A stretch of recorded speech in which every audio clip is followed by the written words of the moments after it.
Afternoon. My name is Julianne, and I will be your operator today. All participants are now in a listen-only mode. At this time, I would like to turn the call over to Stacy Alderson, CN's Assistant Vice President of Investor Relations. Ladies and gentlemen, Ms. Alderson. Thank you, Julianne.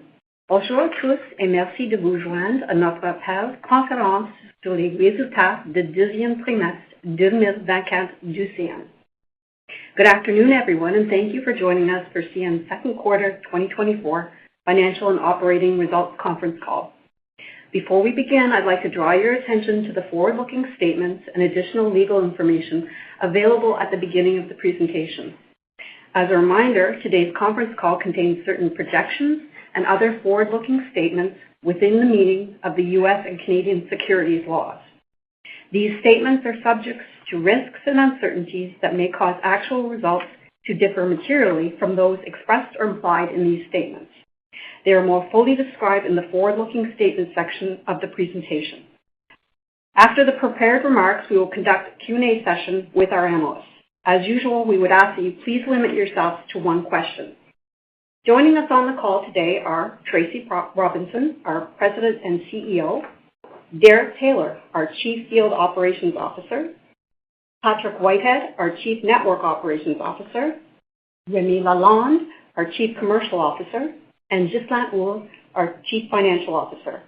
It is now my pleasure to turn the call over to CN's President and Chief Executive Officer, Tracy Robinson. Merci, Stacy, and bienvenue à tous. Thanks, everyone, for joining our call today. I'll turn to the quarter in just a moment, but first, I'll make a few comments on the broader landscape. Now, at the macro level, the economy is shaping up to be in line with what we expected when we developed our plan, with North American industrial production trending slightly positive, some mixed signals in consumer areas that are mostly timing issues related to interest rates, and continued strength in the bulk portfolios. So at a high level, pretty much what we expected. Outside of the macro, I remain very encouraged with the progress we're making with our CN-specific growth initiatives, which are coming online very nicely. We are building a portfolio of business that works for us, fits our network, and enables us to efficiently provide strong customer service. The recent strength in our petroleum and fuels business, the growth of our sand franchise, the rebuild of our international portfolio are all part of this. Now, I know you're looking forward to hearing from Remy today, and he'll give you more insight in a few minutes on both the base business and our more specific customer efforts, which will continue to be a key driver of our growth. And on operations, the scheduled model continues to serve us well. The East and South regions this year are posting velocity and on-time numbers that are better than last year. The West has had some issues in Q2, which we will discuss today, but it has lifted out of that in Q3. And customer service levels continue to be very strong across the entire network. The fundamentals of our business are good. The question in this quarter is leverage, and for the remainder of the year, it's more about the labor situation in Canada.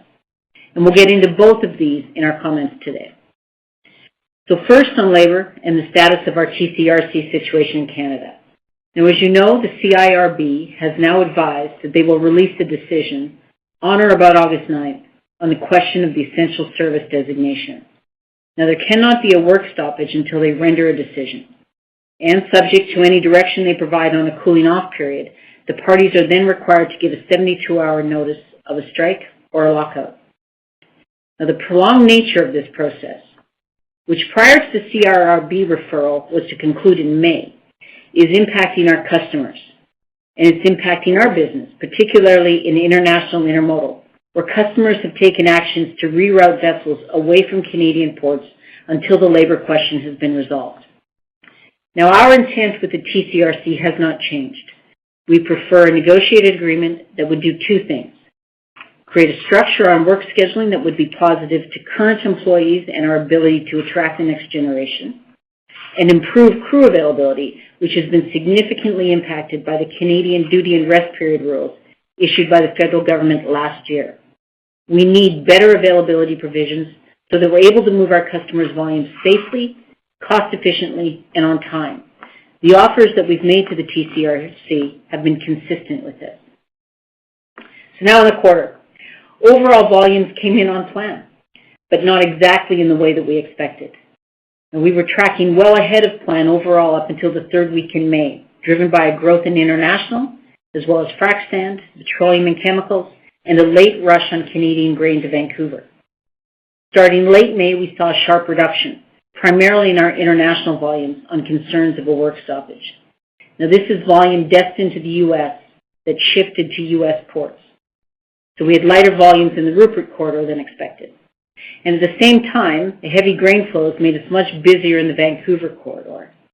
In fact, we moved record volumes in this corridor during a period of a very heavy work block program on our system and in the directional running zone in which both the Canadian rails operate. The team got it done, but it wasn't efficient. We saw this in our velocity metrics in the West and in labor productivity. Now, it's important to note that the velocity issue has been temporary, and the operation in the West has returned to normal levels as the work blocks have moved to other parts of the network. So on the quarter, we delivered on the overall volume levels, but we lost traction on leverage. Now, Derek and Pat will take you through the details and how we're responding. Here's where it is, though, at a high level. The mix of business was different than what we planned, with more bulk and intermodal and less manifest traffic where we had the most leverage opportunities. We had more demand in the West than expected and less demand than planned in the South and the East. And as a result, we had more unproductive labor, particularly in the South, given lower grain and coal volumes through the quarter. And we had lower labor productivity in the Vancouver corridor as we managed record volumes through a heavy work block period. We also had a headwind on fuel in the corner of about 10 cents, which Jiz will take you through. So as we move through July, the velocity in the West is back to normal levels, and we're taking actions on unproductive labor. We continue to monitor the international volumes to ensure that we are positioned well for their return once we have labor stability. So with Q2 in mind, and with the anticipated continued rerouting of international volumes for a period, we are revising our full-year guidance to mid to high single-digit EPS growth. Now, this assumes no labor disruptions on the rails or at the ports, and it assumes the current traffic diversions do not increase.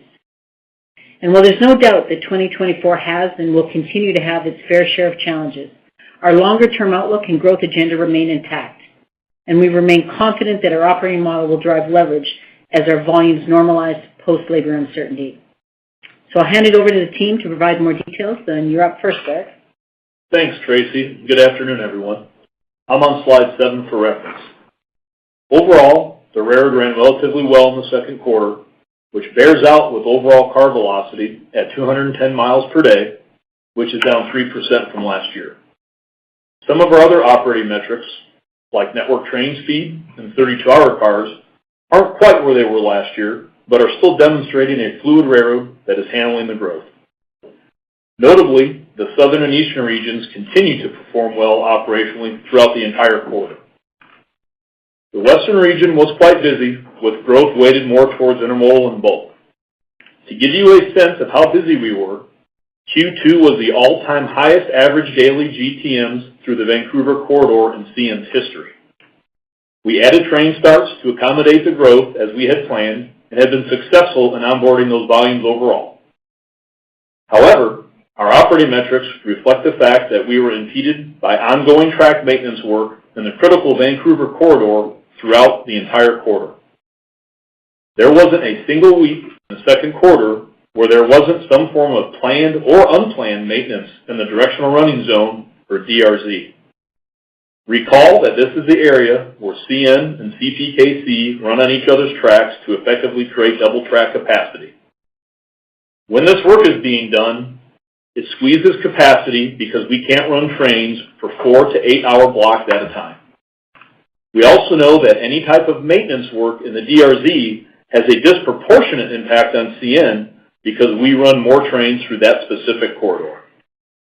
As work blocks wrapped up on the DRZ, fluidity returned.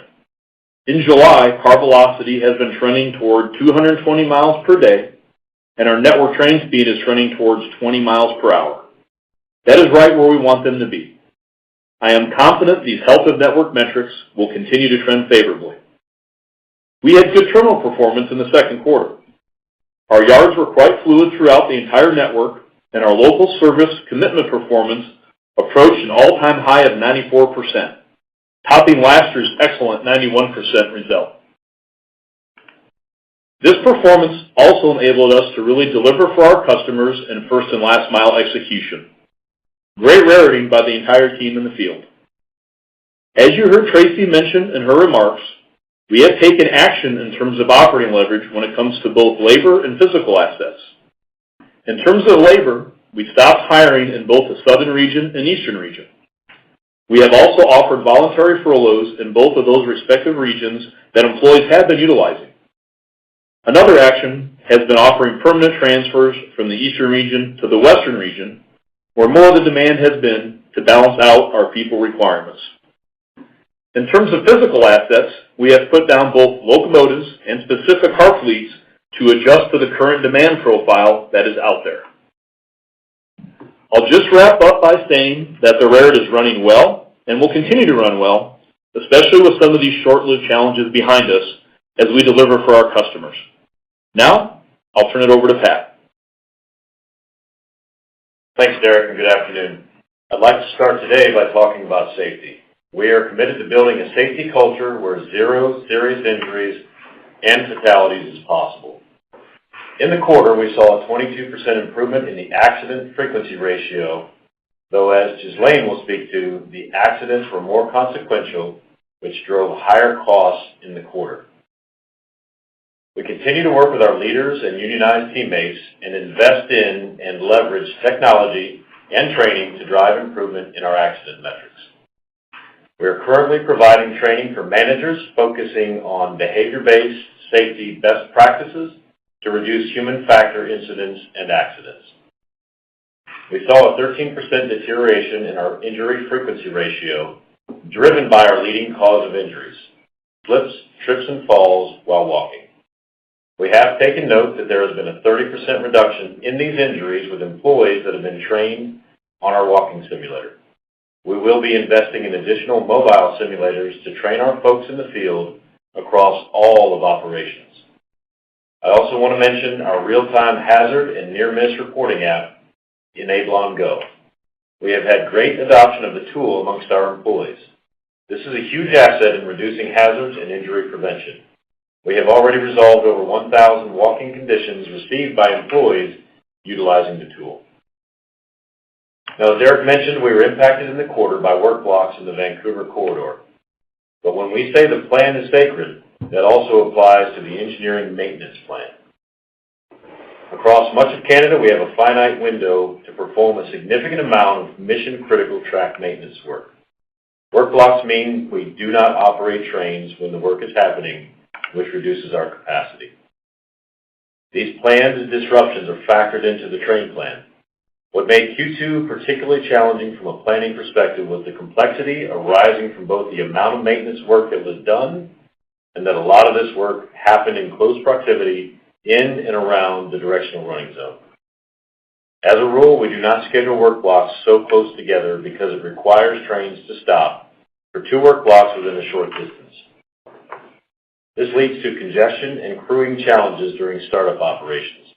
The urgent nature of some of the unplanned work meant that we had to do this anyway. As Derek mentioned, with the maintenance issues in the BC South now behind us, we have seen strong improvements in overall car velocity and train speed. I want to add a final point which bears repeating. The government-mandated duty and rest period rules in Canada, which have now been in place since the end of May 2023, have made crew scheduling very complicated. It amplifies the challenges to crew availability and productivity when we have disruptions, which include work blocks. This was even more so in the quarter because we didn't go a single week without some work being done in the BC South. In closing, we're looking at all levers to be able to increase crew availability, including looking for additional opportunities to extend crew runs. Our plan continues to produce positive results. Origin's train performance remains solid at 93% quarter to date, and destination train performance is approaching 70% quarter to date, in line with our expectations. Now, you've already heard Derek talk about what we are doing in the East and the South. In the West, we are resourcing for strong volumes, and the network is well positioned moving into the third and fourth quarter. I'll now turn the call over to Remy. Remy, your turn. Hey, thanks, Pat. Bon après-midi. C'est un grand plaisir d'être avec vous. CN's revenues grew by 7% in the second quarter compared to last year on stronger pricing, higher volume, and favorable foreign exchange, offset in part by lower fuel surcharge. Our RTMs were 7% higher, in line with plan, mostly from shipments of international intermodal, Canadian grain, and refined petroleum. Revenue per RTM was down slightly on account of mix, specifically the longer average length of haul for these products. I'll emphasize that we are delivering same-store price ahead of our cost inflation. Before turning to the individual business units, I want to underscore some of the CN-specific growth initiatives that appear in the results. Selling service reliability for international intermodal through Western gateways by leveraging the strategic benefit of the Rupert option in our train plan design and building our book of business accordingly. Moving frac sand from Wisconsin to Western Canada and hauling the resulting propane for export through Prince Rupert. Delivering incremental volume growth through Canadian and U.S. crush plants with inbound grain and outbound renewable feedstocks and protein, and inaugurating with our partners the first phase of the Greater Toronto Area fuel facility. So, overall, the business is growing on plan, except for some headwind around lumber and labor uncertainty. Let's take a sector-by-sector look at the quarter on an FX-adjusted basis. Intermodal revenues grew by 6%, with a 13% increase in overall RTMs, reflecting international up by 19%, but domestic down by 1%. Year-over-year growth in international is due to higher traffic through Western gateways and key customer wins as we push to sell service reliability, but also the 2023 impact of the then imminent ILWU port strike. The domestic business, on the other hand, faces more pressure due to market softness combined with an oversupply of truck capacity. The resulting change in mix caused a 3% increase in average length of haul and therefore pushed revenue per RTM down by 6%. It's worth noting that intermodal is the most sensitive to the ongoing uncertainty around the labor situation with the TCRC. Accordingly, we saw volumes soften toward the end of the quarter as ocean lines and domestic shippers activated contingency plan, including port diversions and modal shifts. Grain and fertilizer revenues and RTMs each rose by 7%, reflecting a stronger than expected 24% increase in Canadian grain shipments, which was partially offset by lower shipments of export potash and U.S. corn. The strength of Canadian grain comes from destocking as farm optimism toward the new crop grows after low moisture levels earlier this year. Indeed, as the 2023-24 crop year draws to a close, I'm pleased to note that we moved more grain in a smaller crop year, increasing our share. Our potash volumes were lower, on the other hand, as some of the business has largely, but not entirely, naturally reverted to the Western terminal that experienced a lengthy outage last year. Revenues for petroleum and chemicals were 14% higher in the quarter on a 12% increase in RTMs. This includes strong domestic demand for gasoline, diesel, and jet fuel in Ontario and Quebec, higher shipments of polyethylene, and more export NGL shipments from Northeast BC, mostly through Rupert. Metals and minerals revenues grew by 6% on 12% higher RTMs, which reflects a 36% increase in frac sand for the robust drilling activity in Northeast BC and Alberta, and the shorter breakup period. On the other hand, steel product shipments have been softer due to production inconsistencies, a weaker market, and volume leakage to the oversupplied truck market. Revenues in automotive grew by 9% and RTMs by 12%, due mainly to an increase in long-haul imports through Vancouver and North American origins into Western Canada, offset by lower short-haul due to Canadian plant retooling. Forest product revenues improved by 4% in the quarter, despite flat RTMs. While RTMs were 4% higher in pulp and paper, they slipped by 3% in lumber, given the ongoing demand slump. Indeed, shipments were particularly soft in June. The coal business lagged in the quarter, with revenues down by 8% on an 11% drop in RTMs. Shipments fell in both Canada and the U.S., reflecting lower available-to-ship inventory in Western Canada and throughput challenges in that corridor, as well as lower thermal coal demand in the U.S. As we turn to the outlook, let me say first that our comments assume that we will have certainty around our labor situation by the end of summer and that there is no other Canadian labor disruption, neither rail nor port. We expect to carry intermodal momentum through our western gateways in the second half of the year and to come in higher over the strike-affected same period last year, but we will face headwinds with the overhang of uncertainty around further potential labor disruptions in the Canadian supply chain. We also see rising pricing pressure with domestic intermodal in light of the less than strong consumer and business sentiment in Canada and oversupplied truck market. While the prospects for the 2024-25 Canadian crop year are brighter than expected, that will show up more with the Q4 fall harvest. U.S. crop looks good overall, despite some excess rain in certain areas, but the outlook for export demand is soft. Fertilizer volumes will be lower than last year, given the 2023 opportunistic potash spot moves, but we should continue to see good momentum with crush capacity on both sides of the border. Our expectation is for continued growth in petroleum and chemicals during the second half, mainly from refined products to the GTA fuel facility and a new distribution platform in Prince Rupert, and continued growth in propane exports through Rupert. With active drilling in the BC Northeast and growing terminal capacity, we expect frac sand shipments to stay strong. We also expect incremental minerals shipments, mainly lithium and gypsum, to offset softer metals, especially for steel, on commodity prices and excess trucks. Automotive RTMs should be flat in the second half of the year based on the mix of business, as market fundamentals trend back toward pre-pandemic levels. The underlying market for lumber is weak and is likely to remain that way through the end of the year, which will drag on forest products volume. We expect to see the same run rate in U.S. thermal coal shipments due to high domestic stockpiles and soft export demand, but there should be incremental production gains at various Western Canadian sites for metallurgical coal. So, overall, the business is growing on plan, except for some headwind around lumber and labor uncertainty.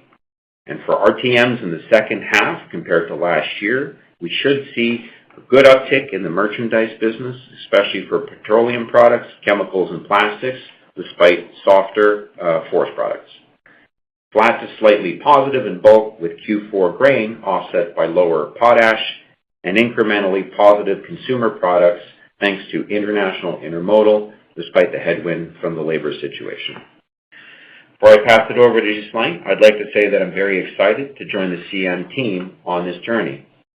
First couple months have been a lot of fun as I've plunged deep in the inner workings of the business to learn how the railroad runs, get to know the team, and start to build crucial relationships with our customers, business partners, and communities. I look forward to working with my colleagues and to contribute my diverse experience to make a difference here and to drive value for the company and its shareholders. CN is an amazing business, and the path ahead is very exciting. Over to you, Ghislain. Merci beaucoup, Rémi. J'ai le plaisir de parler de nos résultats du deuxième trimestre. Turning to slide 14, Q2 diluted EPS was down 1% versus last year, but up 5% on an adjusted basis after removing the impact of the loss on assets held for sale related to the transfer of the Quebec Bridge to the federal government. Adjusted OR increased by 160 basis points to 62.2%, mainly due to higher costs. Versus Q1, OR improved by 140 basis points. While volumes were very strong up until the third week of May, we saw some meaningful softening in June as some intermodal international business diverted to U.S. ports due to the possibility of labor disruption in Canada. At the same time, lumber prices plummeted to historical low levels and below break-even. Overall, revenues were up 7% year-over-year. Let me provide you with more details on the quarter. Fuel was a headwind of around 10 cents of EPS and was diluted to the operating ratio by 130 basis points. Absent the fuel impact, the operating ratio from the underlying operations slipped 30 basis points year-over-year on account of the challenges mentioned by Pat and Derek. We continue to monitor fuel prices very closely. Applicable OHD rates, which drive fuel surcharge revenue, decreased by 5% versus last year, while average fuel price for expenses increased 6% year-over-year in Q2. In terms of expenses, which I will speak to on an exchange-adjusted basis, starting with labor, which was 13% higher versus last year on 2% higher average headcount, general wage increases, and higher current service pension costs. We also saw higher short-term unproductive costs in the quarter related to deadheading, recrews, and held-away costs in the Vancouver corridor, which was amplified by the impact of the government-mandated work rest rules. Fuel expense increased 11% versus the same period last year, mostly due to a 7% increase in gross ton miles, combined with a 6% increase in price per gallon that I just mentioned, partly offset by a 2% improvement in fuel efficiency. Equipment rents was up 20%, driven by higher intermodal car hire, and other increased 22% on higher incident costs. In other income, we benefited from roughly $30 million in higher earnings from the sale of property within a subsidiary. We generated around $1.5 billion of free cash flow year-to-date at the end of June, about $200 million lower than last year, mainly due to lower net cash from operating activities and higher capital expenditures. Under a current share repurchase program, which runs from February 1st, 2024 to January 31st, 2025, we have repurchased close to 10 million shares for almost $1.7 billion as at the end of June. Moving to slide 15, let me provide some visibility to our revised guidance for 2024. Note that our revised guidance assumes that we do not have a labor disruption and that the labor uncertainty is behind us by the end of August. Our revised guidance accounts for our year-to-date actuals as well as several unforeseen headwinds. From a volume outlook perspective, the mere potential of a rail and port labor disruptions dampen overseas intermodal volumes starting in June, and we expect that to continue until the labor uncertainty is resolved. We've also adjusted our outlook for lumber and now expect a 2025 recovery given current commodity prices.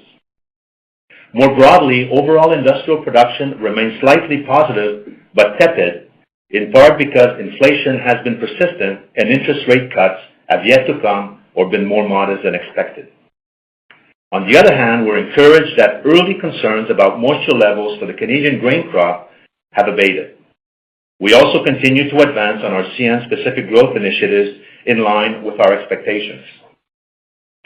Overall, we now expect to deliver RTM growth in the range of 3 to 5% versus 2023, compared to our previous assumptions of mid-single-digit growth. On costs, we are already seeing the positive impacts of improved fluidity in Vancouver directional running corridor and expect year-over-year operating ratio improvement in the back half of the year. Our foreign exchange and WTI assumptions continue to be around 75 cents and 80 to 90 US dollars per barrel, respectively. Putting it all together, we are now targeting to deliver mid to high single-digit EPS growth in 2024. Our 2024 to 26 financial outlook of 10 to 15% CAGR remains unchanged. In conclusion, let me reiterate a few points. Our CN-specific growth opportunities are coming online as expected. The network is fluid with car velocity and dwell at seasonal levels. We are delivering industry-leading service to our customers. and we remain intensely focused on delivering growth at low incremental costs. Back to you, Tracy. Thanks, Ghislain. And over to you, Julianne. We'll take questions now. Thank you. We will now begin the question and answer session. As previously mentioned, we ask that you kindly limit yourselves to one question. The first question will come from Chris Wetherbee from Wells Fargo. Please go ahead. Your line is open. Yeah, hey, thanks. Good afternoon, guys. Maybe, Ghislain, I could pick up where you ended there on the operating ratio as you think about the second half of the year. So I guess I'm just curious how much of what you saw in the second quarter related to some of the cost and congestion around maintenance carries over, if any, into the third and fourth quarters. And I guess thinking in that context, how would we expect sort of that OR to progress relative to normal seasonality? I guess in other words, is there some cost embedded in 2Q that we could see naturally come out and think more about things seasonally from there? Just want to get a sense of how to think about profitability. Hey, Chris, it's Tracy. I'll start on that, and then I'll hand it over to Ghiz. So this was the issue with the work blocks, the maintenance program in the Vancouver corridor where the grain was moving, was something that largely happened at the tail end of Q2.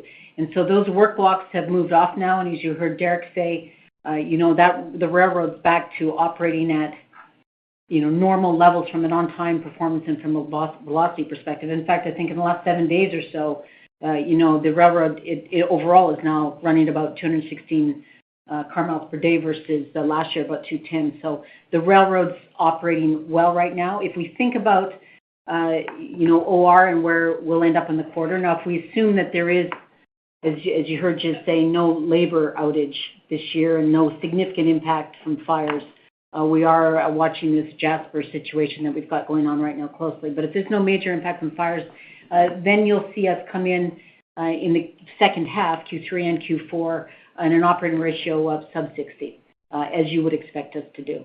Ghiz, anything to add on that? Yeah, maybe. First of all, by the way, Chris, congratulations on your new position. And let me give you a few examples of some of the costs that we're referring to. And this is mostly related to what we call the Mountain South sub-region, which is really the Vancouver corridor that Pat was referring to. So our recrew cost per GTM over Q2 was as high as 130%. Our deadhead cost per GTM was up 37%. And our held away cost per GTM was up 74%. So obviously these costs are coming way more in line now as some of this work is behind us in terms of the unplanned work blocks and so on. So you should see a much better Q3 than what we saw in Q2. Thanks for the question. Our next question comes from Cherilyn Radbourne from TD Cowen. Please go ahead. Your line is open.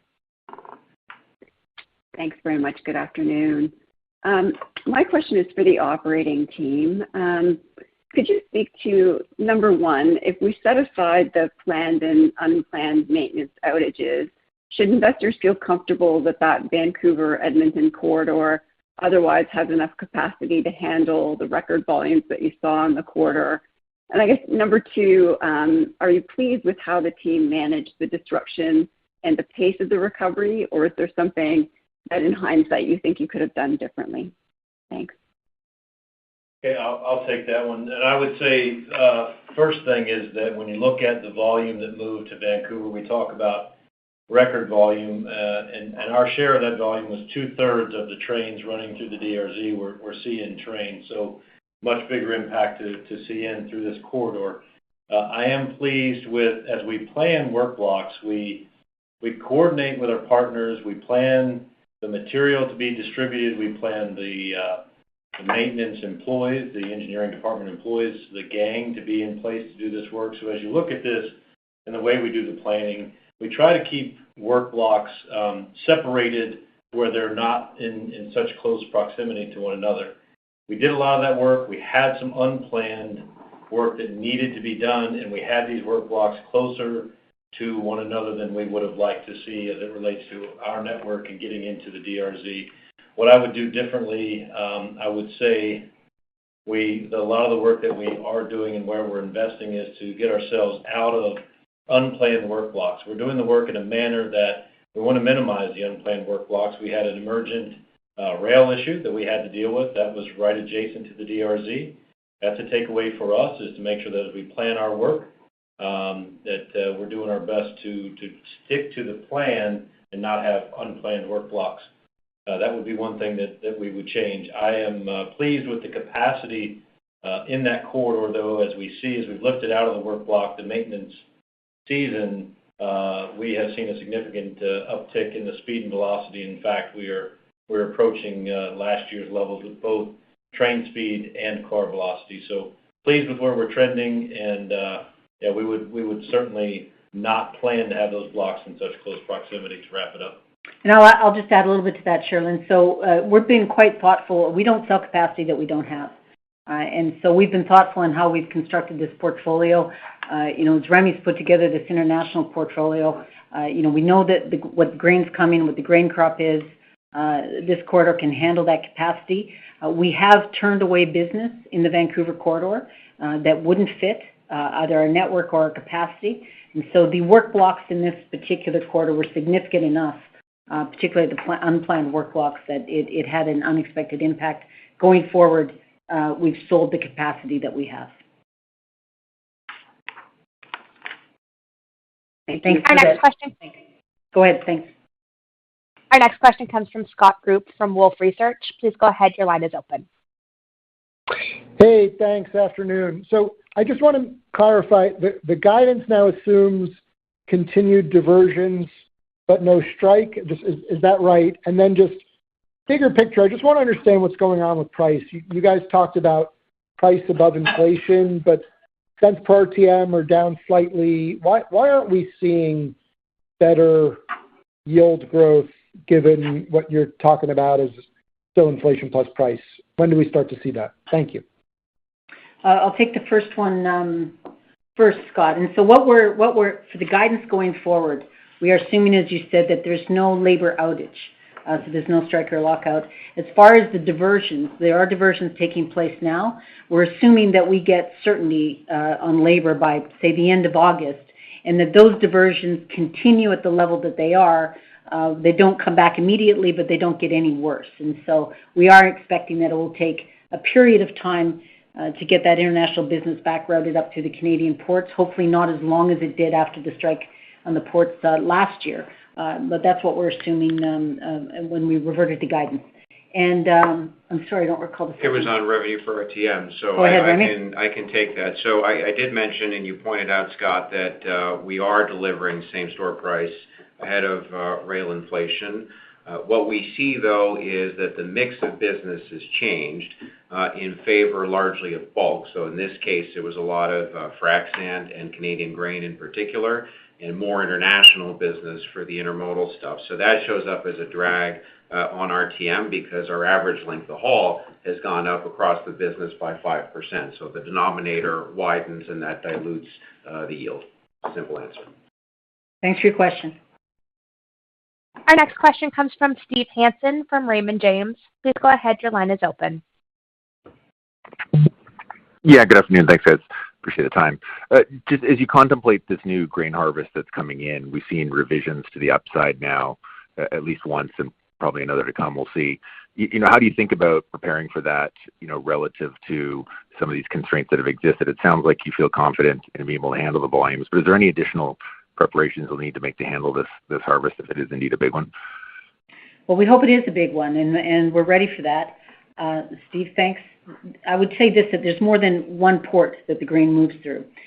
So we've got Vancouver, which is an important port for grain. We've also got Rupert, Thunder Bay, and then into Eastern Canada. So as we think about how we're going to put that portfolio together, we'll use all of those are great ways to use our network, and we'll make sure that we focus on getting the right volumes in the right corridors. Thanks for the question. Our next question comes from Ken Hoexter from Bank of America. Please go ahead. Your line is open. Hey, great. Good afternoon. Just thinking about the outlook shifting to mid-single-digit to high-single-digit earnings.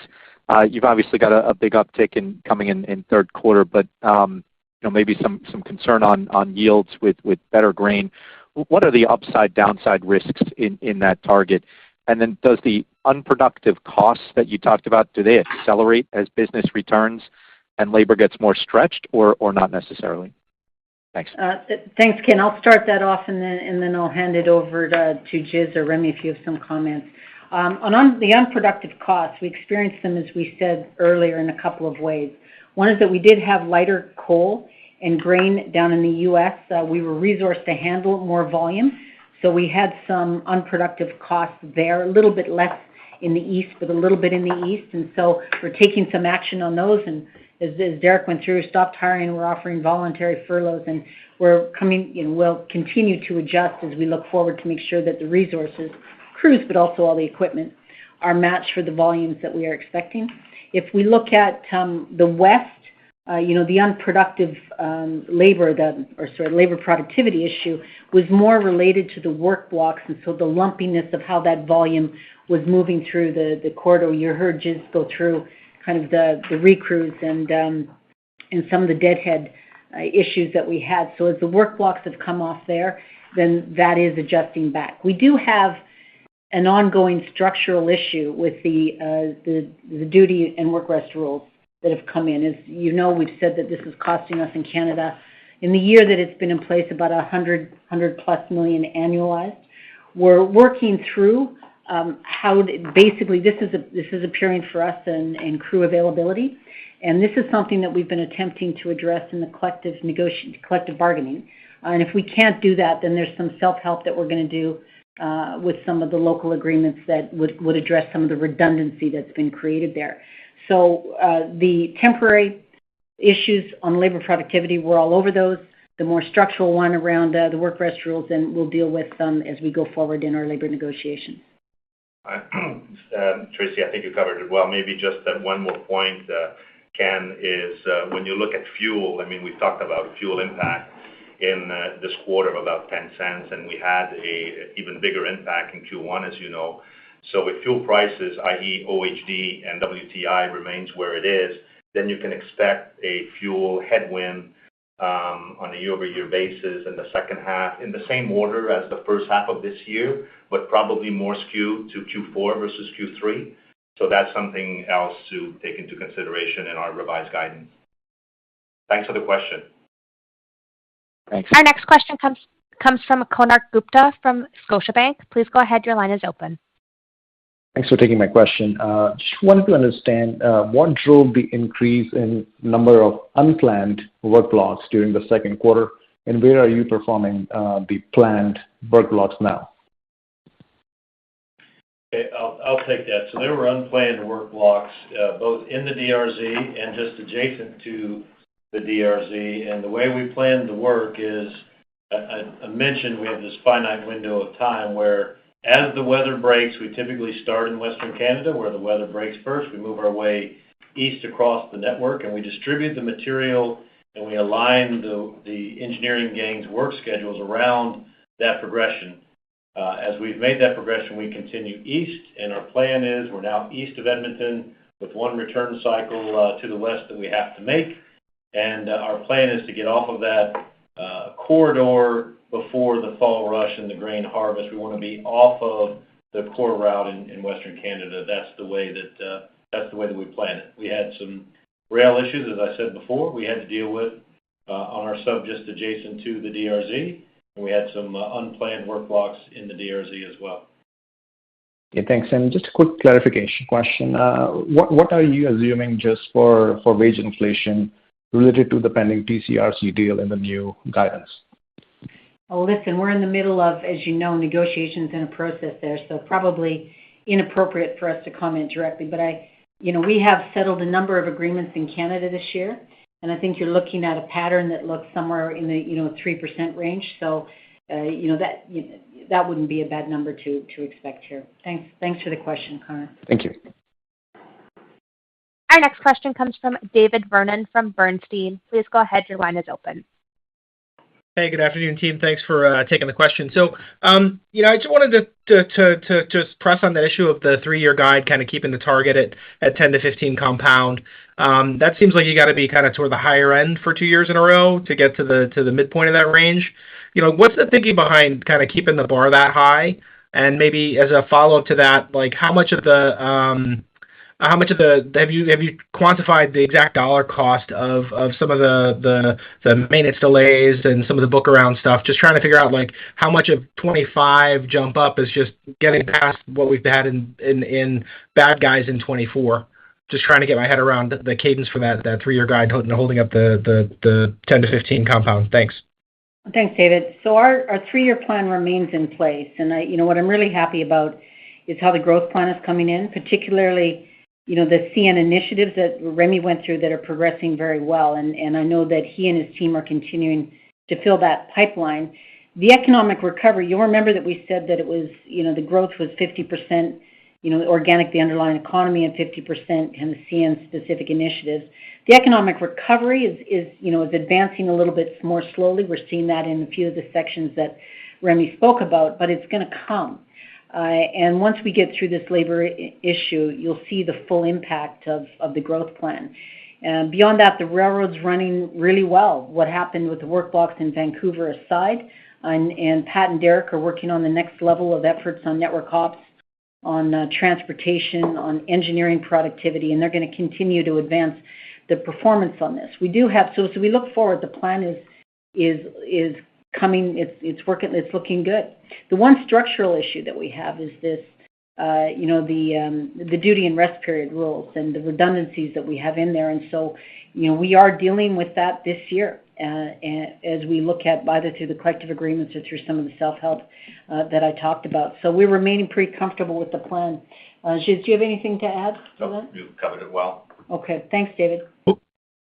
Just a quick follow-up. Just as you think about that, the duty and rest stuff, like that'll be in the base for next year. But how much of the incremental leverage did it absorb this year? Well, as we quantified, if you remember when it came in, we said that this could be an impact as much as $100 million on a yearly basis. I would tell you that in reality, it's probably a little higher than that. And as Tracy mentioned, the team is working very hard to alleviate some of this, and this is really about crew availability. That's really what we're trying to work, and we're trying to work with our unions to do exactly that. All right. Thank you for that added color. Thank you. Our next question comes from Fadi Chamoun from BMO Capital Markets. Please go ahead. Your line is open. Thank you. Good afternoon. I just want to go back to this issue on the Western Corridor. I mean, you have the volume opportunity that I think are the envy of most of your peers. And again, this quarter, on $85 million of revenue, we saw a $36 million drop to operating income. And it sounds like the Vancouver-Edmonton corridor was your biggest headwind this quarter. But kind of if you think about this over the next 3 years, is there a kind of structural bottleneck in that corridor? Because it feels like every cycle we get into some problem in that corridor, and ultimately you get into these issues. Is there a kind of more durable solution that is required to allow that corridor to perform better, expansion in capacity, maybe a different way of how you block the traffic with customer? I'm just wondering, is this kind of really just an isolated Q2 issue? Volumes, usually, sometimes they come as planned, but most of the time they don't come as planned. Like, how do you going to solve for that over the medium term? Thanks, Fadi, for the question. I think there's 2 ways to think about this. One is that, we continue, part of our program, our capital program this year is focused on, this corridor. We continue to put money into this corridor to make sure that where we can improve capacity and capability that we do, and both railroads are working very well together to make sure that we can make the most by cooperating, get the next level of capacity. I know you've been in the Vancouver area and you understand some of that. The other piece of this is that there are practically limitations on how much more that corridor in Vancouver can grow. And so the benefit that we have is a very open Rupert corridor that can handle not only grain, but a lot of the other commodities. And we've got a lot of our growth focused in that area. If it comes to grain, we talked about, and you would well know the various corridors that can travel into Thunder Bay and Eastern Canada as well. So I think we'll continue to make Vancouver is very important. We're going to continue to work on the productivity in that.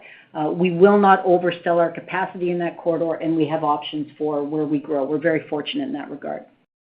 Thanks for the question. Just a quick follow-up. I mean, given what you just described and the supply-demand situation in that corridor, is there a pricing lever that you can lean on a little bit more going forward?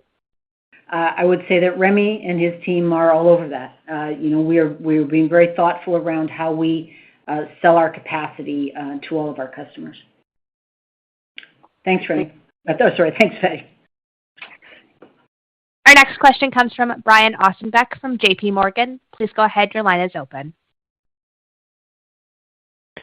Yeah, thanks. Good afternoon.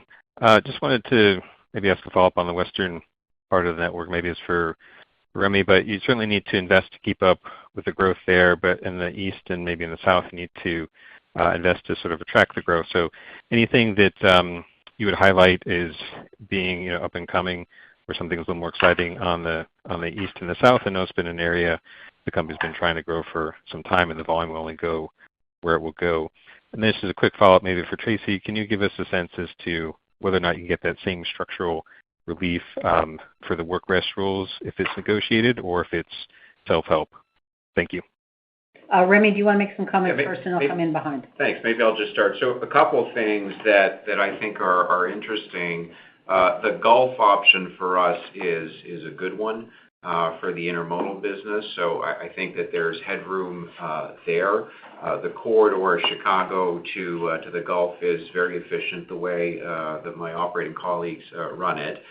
We also are in the process of integrating the INR to extend our reach and bring more volume on our rail. So I think there's upside to chase there as well. Yeah, thanks, Remy. I would also say that we are hopeful and expecting this week that we will get some good news on the Iowa Northern acquisition. And so, that also is going to add to our southern corridor efforts. Remy talked about the Gulf. We've got some good chemical business down there. We've got the Falcon business that we're continuing to grow. So lots of effort on the south. Really, the impact in this quarter, we would normally be moving grain and coal, and we had resource to move grain and coal, and that's kind of the gap. Nonetheless, building the density in the south remains one of our key strategic initiatives. As far as the duty rest period rules, all of what we are contemplating, whether it is within the collective bargaining, whether it's some efforts that we can take outside of that, would keep us fully compliant with both the spirit and the rules that the federal government put out when it comes to rest and safety and everything else. What we've experienced as all of this has happened is a high level of redundancy in the stacking of our collective agreements with the local agreements, with the duty and with the new rules issued by the federal government last year. And so we need to make this simpler, and there's things that we can do to reduce that redundancy. But as I said, in all cases, we'll stay compliant with the federal regulations. And there are scenarios that we can do this through the collective bargaining at the table, and that's what we would like to do. We are hopeful, and it's still our base plan, that we would get a negotiated outcome, a negotiated agreement. That is the best way for us and for the union to kind of deal with the issues that each one of us wants to deal with. So we're ready for those discussions when they're ready to start up again. Thanks for your question. Thanks, Tracy. Our next question comes from Walter Spracklin from RBC Capital Markets. Please go ahead. Your line is open. Yeah, thanks very much, operator. So I wanted to come back to a prior question that I don't know if was answered directly, because and that relates to your decision to maintain your 3-year CAGR of 10 to 15%, but obviously with the 2024 decline to mid to high, it puts up quite significantly the 2025 and 26 CAGR. And as we set our 25 and 26 estimates, I just want to make sure you're comfortable with kind of growth that's going to be in that 12, 13, 14, 15% range to just get back into that 10 to 15 CAGR over a 3-year period. Are you comfortable with that kind of growth in 25 and 26? Because that's just mathematically what that implies, right? So let me share with you how we're thinking about it. What's going very well and exactly on plan is the growth that we're driving through the CN-specific initiatives. And if you'll recall, we said this was 50%, and this was efforts that were less or not related at all to the underlying strength of the economy and the economic growth. What is much slower than the assumptions that we laid out when we Investor Day last year is the pace of economic growth. And so that, without a doubt, is slower, and we are feeling that as we look at our growth plan. We do believe that will come back. And so if we're wrong on that, then yes, this could be a little bit slower. So the top line kind of story goes like that. From an operations perspective, the way that you drive efficiency into a railroad operation is with velocity. And so I'm really happy with the way that our plan is coming together, is running, and the kind of velocity that the guys are running through it. It's because we build a plan and Remy sells it. And if the volume shows up as we expected, this is a highly efficient operation. So as we look forward, pending some assumptions, the Gilles has laid out, then we're pretty comfortable that we can reach those numbers. Okay. Thank you very much. Thanks for the question. Our last question will come from Ravi Shankar from Morgan Stanley. Please go ahead. Your line is open. Thanks for squeezing me in here. Just a couple of follow-ups. One is, in your conversations with your customers, are you seeing them pull forward peak season demand into basically now? And is there a risk that you may be potentially missing out on volumes? I mean, just when you kind of resolve the labor things kind of later this summer, early fall, kind of does that drop off in the back half of the year? And also, apologies if I missed this, but did you quantify the OR impact of the network blockages in 2Q? Maybe I'll start on the pull forward. Thanks for your question. So, yeah, for sure we do see part of that. There's obviously the biggest impact of the labor situation is on intermodal and the international business. Because our customers are planning vessels, they have to plan them quite a bit further out. On the domestic side, we think customers have largely proved out their truck contingencies and then more rapidly came back to the rails. But on the vessel side, it's a little trickier. So we think there has been a bit of pull forward of that volume. What we're sort of focused on, though, is how quickly, once we put this behind us, we can recover it. And we're thinking that ports in the U.S. on the West Coast are more congested than they were last year when we had the ILWU strike. So ideally, that volume will come back more quickly. And indications are, as I said, on the domestic market, that we'll be able to bring the volume back to our rails quicker also. I just want to add to an earlier question on the Iowa Northern acquisition that both Tracy and I talked about. Obviously, that is pending STB approval. So we're hoping that comes through in the next couple weeks here, but that is an important caveat. And maybe, Ravi, on your second piece of the question, in terms of if we quantify the impact of the network Vancouver corridor issues on OR, we did not. But I did give some specific examples of recrew costs or deadhead costs and held away costs that was much higher than what we've seen in the past, like in the range of 130% on the first one, like I said, close to 40% on deadhead, and about 75%, 74% on the last one. So that's what we did. Thanks for the question, Ravi. Thank you. This concludes the question and answer session. I would like to turn the call back over to Tracy Robinson. Thanks so much. So we will wrap it up here. This has been a challenging quarter for us, but we understand the issues and we're on them.